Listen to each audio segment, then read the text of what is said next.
Onlar üçün sən müqəddəssən. Oğlun üçün daşdığı sır. Anan üçün nümunə şərəf. Ailə üçün rahat və təmiz ev. Gecə dualarında səni xatırlayırlar. Sən isə kiminlə səhəri qarşılayırsan bilmirlər. Ümumi masada gülümsəyirsən.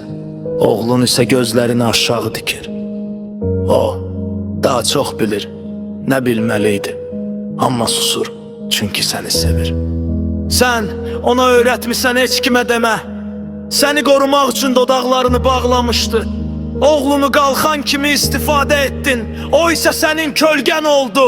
O hər şeyi gördü, amma sənin üçün sustu. O hər şeyi bildi, amma sənin imicinə sahib çıxdı. Sən oğlunu yalanın arasında qoydun, ailəni isə gözləri bağmış şahid etdin. Sən onu özüylə apardın haqq qazandırmaq üçün, başqalarının gözündən maska kimi. Gecələr o özünə soruşurdu, anam niyə mənimlə deyil? Sən deyirdin, bu bizim sirrimizdir, amma sirri içində çürüyürdü. Uşaq həqiqətə və işığa inanmağı öyrənməmişdi. Əvvəlcə yalan danışmağı öyrənmişdi.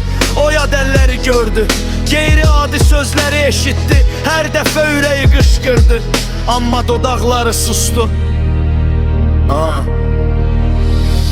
O hər şeyi gördü, amma sənin üçün sustu. O hər şeyi bildi və uşaq vaxtını ödəyirdi. Sən oğlunu günah və ailə arasında qoydun.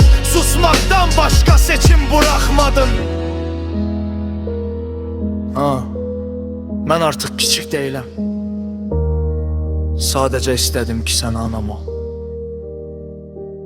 Amma bil ki, susqunluq əbədi deyil. Ən qaranlıq gecədə sona çatır. Bir gün o gözlərinə baxacaq və hər şeyi deyəcək. Göz yaşsız. Onda sən nəticələri görəcəksən. Ya o şişədə boğulacaq, ya da qaçışda dərd tapacaq.